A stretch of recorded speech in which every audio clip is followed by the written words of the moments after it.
everybody, and welcome back to another episode of Occupation Inspiration, where we inspire your future. So today, I'm actually going to be taking a break from interviews, and as you can see, I'm on the camera today.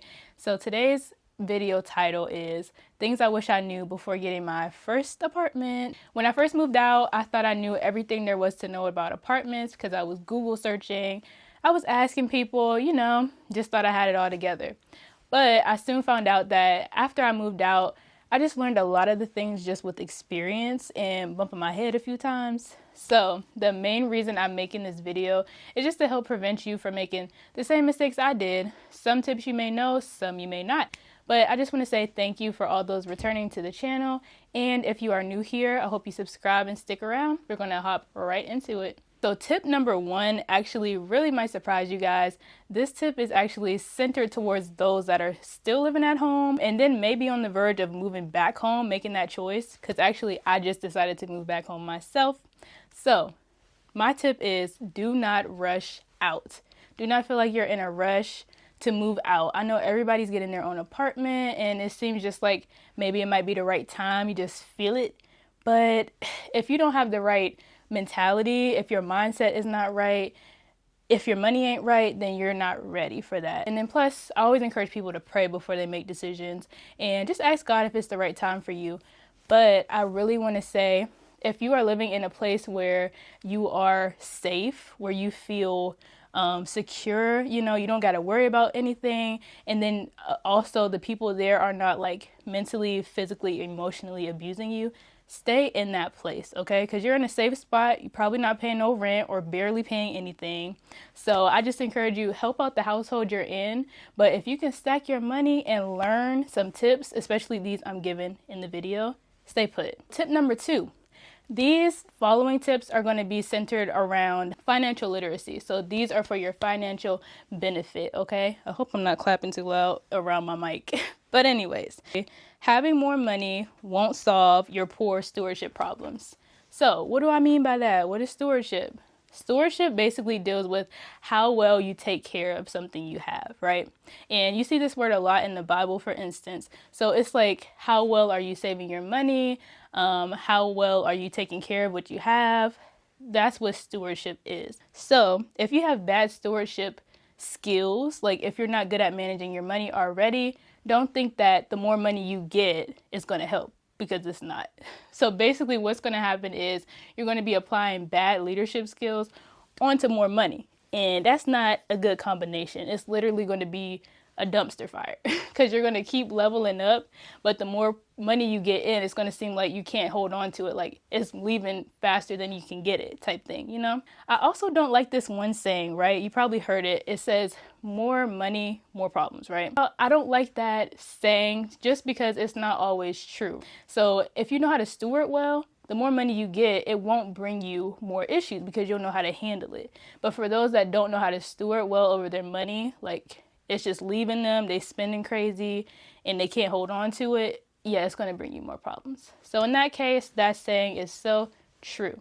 So just don't think that the more you get promotions and the more you try to find a job that pays more, that it's going to solve all your problems. Because if you don't know how to handle your money, it's going to be the same thing, but a different level. Tip number two. I would say learn to budget your money before you move out, okay? So this ties in with stewardship, right? I just mentioned budgeting. I actually started budgeting very well since I moved back home. Because like I said, when I got my apartment, it humbled me. I thought I was budgeting, but I was not. I was living above my means, right? So I'm actually going to show you guys an example of how I budget. We're back. Okay, so I'm going to show you through a screen share. Let me see. Okay, I'll put it up on the screen. Boop. Hopefully it's there. So what you can see here is, let's say this is just an example, right, of what someone might get paid per month. So as you can see from the top of the screen, this was what you would get paid per pay period. And this is your net pay, right? So I want to tell y'all the difference between net pay and gross pay, if you don't know. So net pay is what you see on your pay stub after taxes have already come out. And the gross pay, remember it like, ugh, that's nasty, because that is what you would get before your money comes out. That's what you would like to bring home, but net pay is the one that you really take home. So as you can see, let's look at per month, right? So this is what a person could make per month net pay. So we're working with $2,494 per month. And this is after taxes. So as you can see, I listed all of the bills, right? All the bills a person could have. Some may be mine, some may not be.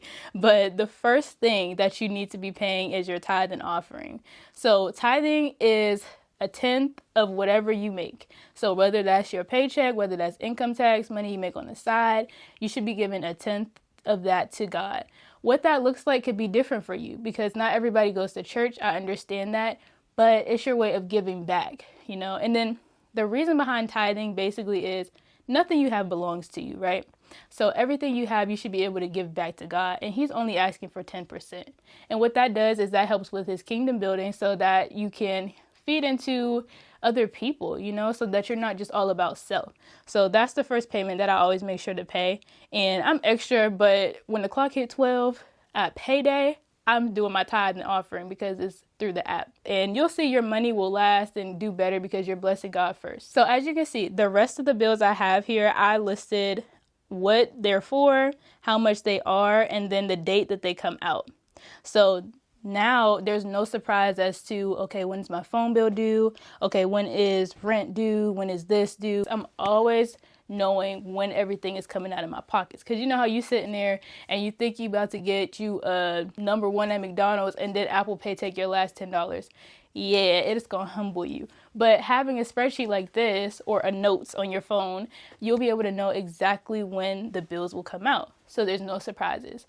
And then this helps me to better plan out my month because I'll be like, okay, first check, it's probably going to go to all these bills because most of my checks come out like the beginning of the month. And then second check, I know that's more of my free month and I can save more and I can spend more. So that is what I use my budgeting notes for, and it really helps me a lot. And I just wanted to mention to you guys, don't ever allow anyone to talk you out of your spending boundaries. So that means if you're saying this month I am only having a $400 spending limit, don't let nobody talk you above that. Say, oh, girl, you young. You could be spending all this money. Go buy you some shoes, blah, blah, blah. No, you know what goals you have. You know what you need to save per month. So put that away and don't feel like you got to change just to fit in or be like anybody else.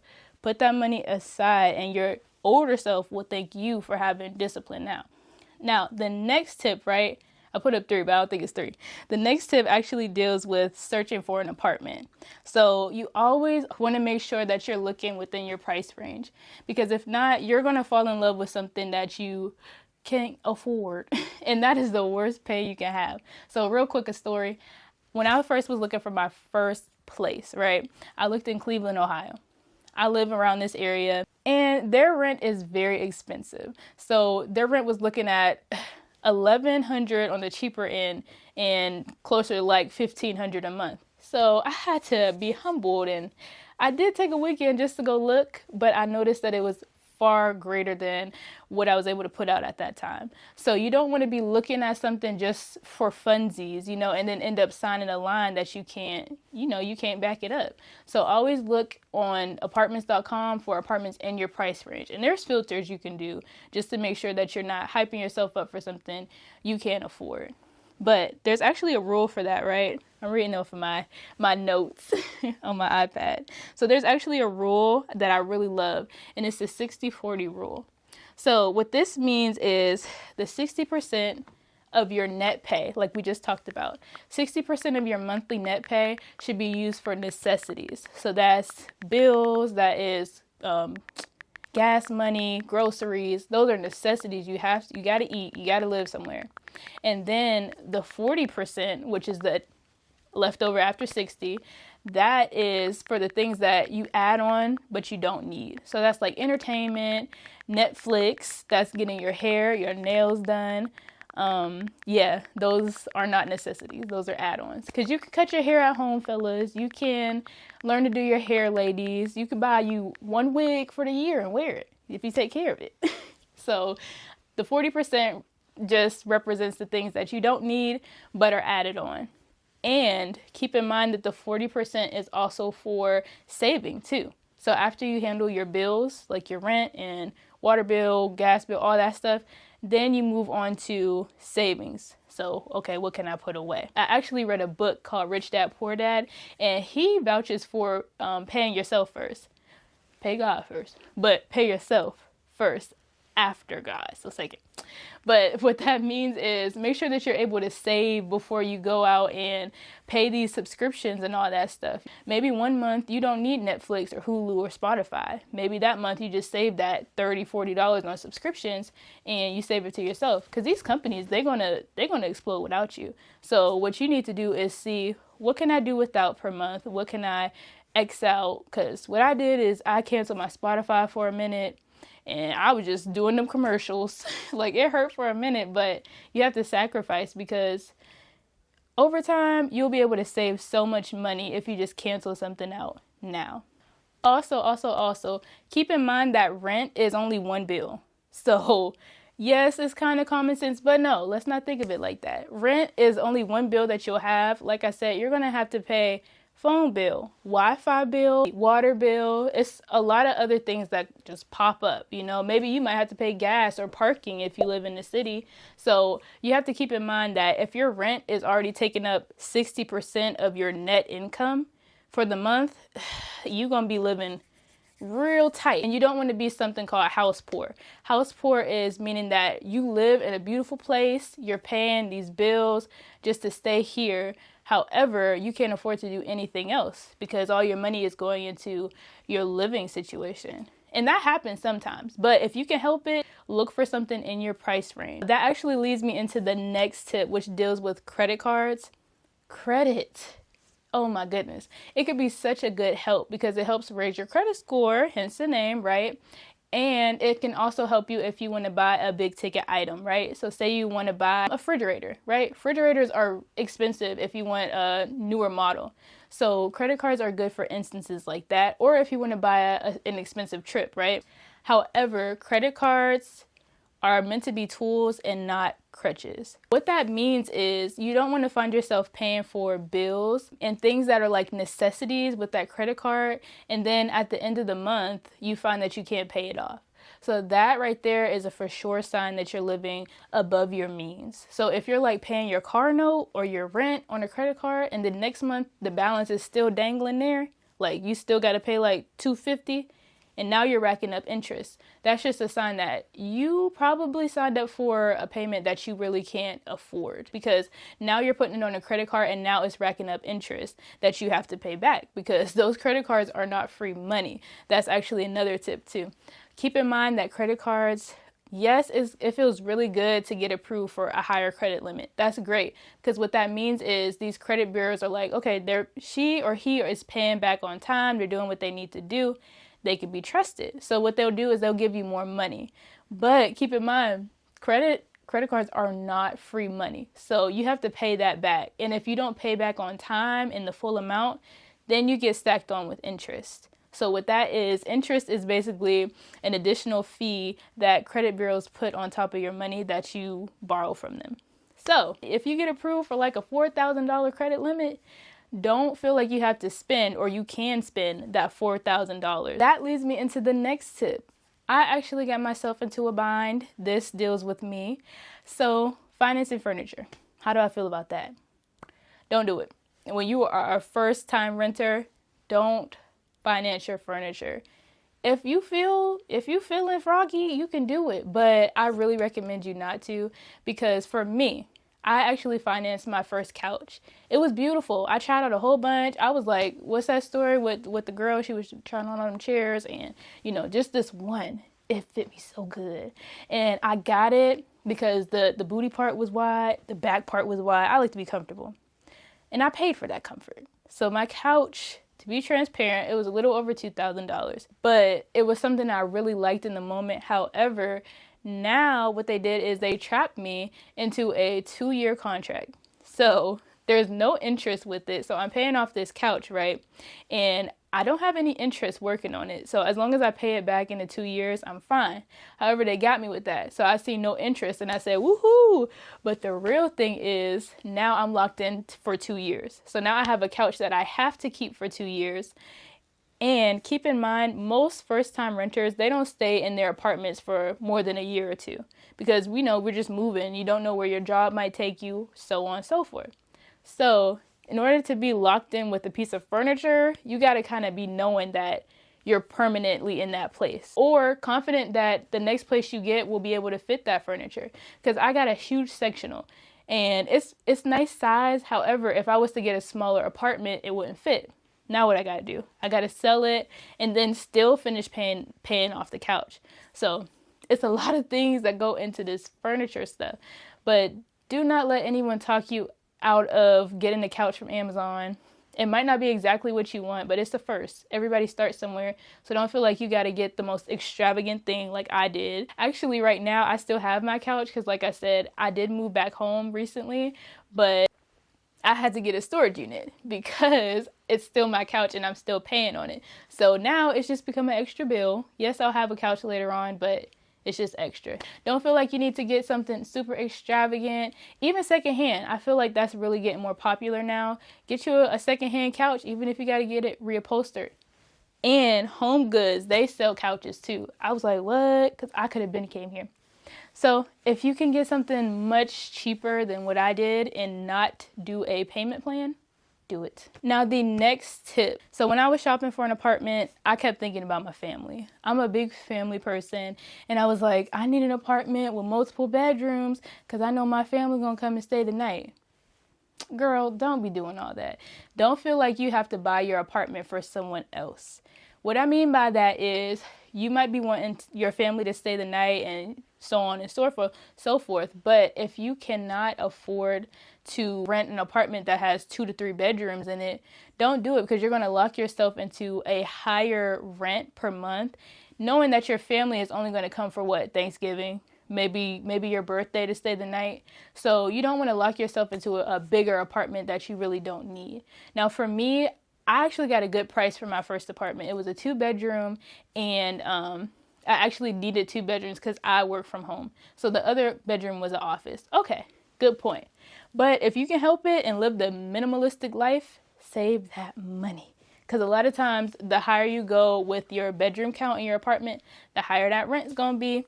So if your family is really ride or die, they will come stay with you on a blow-up mattress because they are only going to be there for a weekend or so. So don't feel like you have to buy your apartment or rent your apartment for somebody else. Okay, y'all. So the next tips are actually going to be dealing with your mental health. So moving out, like I said at the top of the video, I thought I knew everything. I thought I would be fine. And honestly, I grew up as an only child. So getting my own spot, I didn't think my mental health would be affected by that. So one thing I did experience was loneliness. I experienced it like never before. It was very different because I never lived on my own before. I was the only child at home, but I wasn't on my own. So I just couldn't shake this loneliness. So even when I would go hang out with people like family or friends, or they would come over, when they left or I went home, I still felt this loneliness, and it was like this empty void I couldn't understand. Because I'm like, God, I kind of want to be around people, but I don't. But I just still feel empty. And the only thing that could help me was time with God. And that might sound cliche to you, but it's not. It helped me so much. And it took me a long time to realize that the only thing that could fill my void was God. So this tip is, people cannot fill your void of loneliness. They can't. Like, it's good for us to have community and be around people. So do not keep yourself locked in your apartment. Yes, I support that. However, when you're feeling a loneliness that you can't shake, like that doesn't come from like I've been secluding myself, that's a different type of loneliness. And that means that you need to fill it with God. So what I had to do over time, again, it took me a while to recognize it and to implement it, but I started spending intimate time with God. So I would read and I would just sit in his presence in silence and pray to him and sing to him and just tell him what's on my mind, and he would read me and he would tell me things that I need to know about myself. But once I started to get that intimate time with him, that's when I started to be filled up again. And I said, I can be alone now. I felt like I didn't have a void anymore. just know that people do not feel the void of loneliness, because one day people are going to leave you. You're not going to have a house full of people one day. But what you need to have is God within you and around you. You need his presence, because without him, you will feel so lonely and you won't understand it. But please take my advice. Just spend time with him. Silence is good. I even listen to worship music, which is soaking in his presence. That's what it's called on YouTube by like William Augusto. It's like hours of just this instrumental music, and I just sit in his presence and I'm like, I'm here with you, God. And afterwards I feel so fulfilled. The next tip is very similar. So for me, I actually ended up getting a dog. I was so lonely to the point where I said, something got to shift. Okay, I was spending time with like my boyfriend at the time, and when he would leave, I was still lonely. When my parents would leave, I was still lonely. So I was like, I got to get a pet, because my whole life I had pets. So I thought it would fix it, right? I got this pet, right? And he's so sweet. I'll put a picture up of him, okay? His name is Bronny Jermaine Robinson. So I got this pet, and he's so sweet. But this me. I thought I was going to leave my apartment. I said, okay, bye, Bronny. I'm leaving. Close the door. Child, this dog started barking and moaning, groaning, and foaming at the mouth. I said, oh, no. I'm supposed to be the lonely one. So I got humbled real quick, because I feel like God smacked me on the back of the neck, because he was like, girl, this dog cannot fill your void. Now he lonely. So y'all could be lonely together. So y'all going to be shaken up together. So I would tell you, do not think that emotional support animal will fill that void. And please know, there's a difference between an emotional support animal and a service dog or service animal. Because service animals are for people that have like health conditions, and that dog can actually alert people and so on. But emotional support is basically for those that like struggle with anxiety or struggle with being alone, like me. I support pets, I do. But if you're getting it because you're lonely, that's the wrong reason to get it. Also, pets are just another bill. I noticed that too, because I bought this dog. I got a good price for him, considering how cute he is. But yet, after that, I kept having to take him to the vet. I said, he got what? You want to do what? And then I had to buy dog food. I had to get flea medicine every month. This is a reoccurring bill. So don't think just after you buy this cute little dog, that's the end of the payments. It's going to keep going. So just keep that in mind too. Don't want to scare you, but it's the truth. Also, this is a bonus tip. So when you're getting an apartment and you're new there, getting to know your surroundings is so important, but get to know your neighbors. You need to know who you live around, especially considering being in an apartment, you're sharing literally the same building with people. So you need to know what kind of people you're dealing with. Now, I'm not saying go eat dinner with these people or give them your social security card. I'm not saying that. But you need to at least know them on a first name basis. Because for me, I moved out and I just remember talking to my uncle and I said, I don't need to know my neighbors. I'm fine. And he said, oh, you think you don't need to know your neighbors? Like, he's extra. So I was like, yeah, I don't. And he just humbled me real quick because he said, you never know like who you're living around. And then plus, you can be looked out for by your neighbors. Like being a single person, especially a female living alone, even a male, it's good to have people around you that know you and that can look out for you. Things happen, so you need to be in the loop. And then also, when you know your people, they be crazy, so you can look out for them. You know what I mean? You need to be looking like, I know she hit my car. So these are things that you just need to be considerate of, and don't be afraid to get to know your neighbors. You really need to in this situation. And the final tip, we've made it to the end. Thank you for staying along. This is actually dealing with stewardship once again. However, this is the broad picture of it all. Steward well over your apartment right now. Whatever it is, even if you have a 1-bedroom studio apartment, if you got a 3-bedroom skyrise apartment, steward well over it. So I'm gonna actually hit y'all with some scripture. Okay. So Luke 16:10 actually says in the NIV, and I want to not get it wrong, so I'm gonna read it. It says, whoever can be trusted with very little can also be trusted with much. And whoever is dishonest with very little will also be dishonest with much. So what that means, applying it to an apartment, is if God can see that you can manage and steward well over your current apartment, like you're cleaning it every day, well, every week, be responsible with it. If you are paying your bills on time, not allowing just anybody up in there, like not being destructive to your property, then God will bless you with more. So treat that thing like let's think big, it's the mansion you want one day, or treat it like it's the family home that you want one day. So don't just treat it willy-nilly like, oh, it's just my apartment, it doesn't belong to me. But once you show God that, hey, I care about this little that you've given me, God will bless you with so much more. So right now, I am waiting on my so much more. Because I feel like I stewarded well over my apartment. But I'm telling you, God is looking at the little things. So don't just brush this off as something small. Having an apartment is huge. It's very huge. So steward well over that thing. So guys, we have made it to the end of the video. If you are currently living at home and thinking about moving out, remember I said, don't be in a rush to move out. Oh, please. Take your time, save your money, instill these new mentalities within yourself. Steward, learn to budget, learn to manage, pay your bills on time. Even if all you pay is Netflix, pay it on time. Be trusted with little so that God can trust you with more.